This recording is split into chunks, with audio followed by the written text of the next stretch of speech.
الحمد للہ وحدہ لا شریک لہ والصلاة والسلام علی من لا نبی بعدہ۔ میرے نہایت قریبی باعتماد بزرگ چاچا عصمت اللہ انتقال فرما گئے ہیں۔ انا للہ و انا الیہ راجعون۔ انا للہ ما اخذ ولہ ما آتا وکل شیء عنده باجل مسمی۔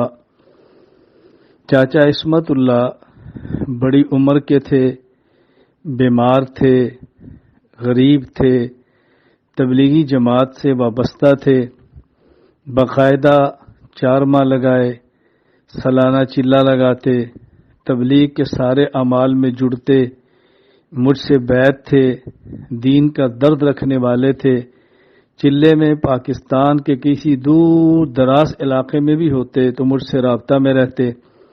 بیماری کے باوجود مرکز اہل سنت والجماعت سرگودا سے وابستہ رہے، ہمیشہ کسی نہ کسی نوجوان کو لے کر تشریف لاتے۔ بڑی تعداد میں ایسے نوجوان تھے جو بھٹک رہے تھے، ان بزرگوں نے ان کو سنبھالا، غیر مقلد ہوئے اور واپس آئے، جماعت المسلمین میں گئے اور واپس آئے۔ اور ان کی خوبی یہ تھی کہ عربی تو کجا اردو بھی لکھنا اور صحیح طرح پڑھنا اور صحیح طرح بولنا نہیں جانتے تھے، لیکن اہل باطل کے جلسوں میں جا کر کھڑے ہو کر ان کا چیلنج قبول کرنا، حوالے پیش کرنا، مرکز میں آ کے پوری تیاری کرنا، یہ ان کا ترہ امتیاز اور خاصہ تھا۔ میں نے اپنی زندگی میں ان جیسا غیر عالم اور نہ پڑھا لکھا ہوا بندہ اس عمر میں بیماریوں کے باوجود اتنا فکر مند نہیں دیکھا۔ اللہ رب العزت اپنی شان کے مطابق ان کو اجر عطا فرمائے، درجات بلند فرمائے، نہایت قسم پرسی اور غربت کے عالم میں مرکز سے وابستہ رہے، ہمیشہ ساتھ رہے، ہمیشہ 2-4 نوجوان ہمیشہ لے کر آتے۔ میں نے ایسی عجیب محنت کرنے والا بندہ نہیں دیکھا۔ سرگودا ضلع تحصیل کوٹ مومن، وہاں ان کی ایک دکان تھی اور یہ پنکھے وغیرہ وائرنگ یہ کام کرتے تھے، مکینک کا، پنکھے ٹھیک کرنے، بجلی کا کام کرنا، جب ان کی صحت ساتھ دیتی۔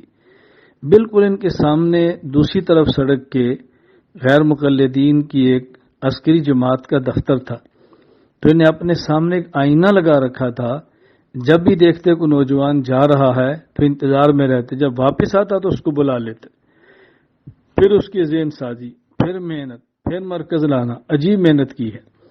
ایک بار ان کے ہاں شہر میں جماعت المسلمین والوں نے ایک مکان لیا اور اپنی عبادت گاہ بنانے کا ارادہ کیا۔ مجھ سے رابطہ کیا، میں سفر پہ تھا، کہا استاد جی مسئلہ بہت اہم ہے، مجھے آج ہی بندے چاہیے۔ میں نے کہا آپ تیاری کریں، میں آ رہا ہوں۔ جمعے کا دن تھا، میں تقریباً کو جمعے کی نماز سے 2 گھنٹے پہلے پہنچا۔ مرکز میں نے ایک استاد کو فون کر دیا، میں نے کہا کتابیں اس موضوع پر تیار رکھو، جو ہی میں آؤں میری گاڑی اور کتابیں لے کر پہنچو۔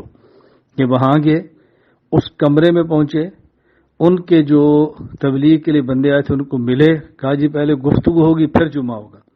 جمعہ بھی نہیں ہونے دیا، ان کی باطل کی عبادت گاہ بھی نہیں بننے دی۔ کسی غیر مقلد سے کسی سے گفتگو کرنی ہوتی، مرکز آتے، کہتے مجھے اس کتاب پہ نشان لگا دو، مجھے ترجمہ کر کے سمجھا دو۔ ہم حوالے دیتے، ترجمہ کرتے، نشان لگاتے، اور یہ اس عالم کے پاس جاتے جو غیر مقلد ہوتا، یہ کہتے میں پڑھا ہوا نہیں، ذرا اس کا ترجمہ کر کے مجھے بتاؤ کیا ہے، یہ دلیل پڑھ کے دو، یہ کیا ہے۔ وہ سمجھتے تھے کہ یہ تیاری کر آئے۔ میں نے مختصر سے وقت میں چند ایک ان کی خدمات پیش کی ہیں۔ دین کا درد، دین سے محبت، تبلیغی جماعت سے انتہائی عقیدت اور وابستگی، اور مجھے بات فرمایا کرتے تھے استاد جی میں اپنے جماعت کے ساتھی جو بارہا کہتا ہوں کہ استاد جی ہمارے کام کے معاون ہیں، ہمارے مددگار ہیں، ہمارے سرپرست ہیں، ان کے ساتھ رہ کر ہم تبلیغ میں لگے رہیں گے تو ہم اپنے عقائد پر مستحکم اور پکے رہیں گے، کوئی ہمارا بچہ جائے گا نہیں۔ بہت نوجوانوں کو لائے، کھینچ کے لائے، محنت کی، انتقال ہو گیا ہے۔ اللہ ان کی مغفرت فرمائے، درجات بلند فرمائے، آخرت کی منزل آسان فرمائے۔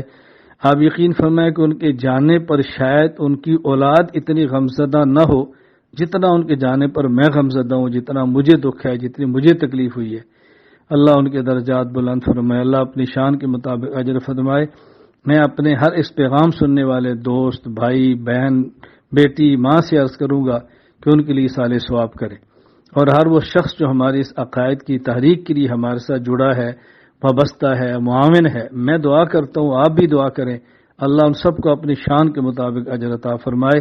وآخر دعوانا الحمدللہ۔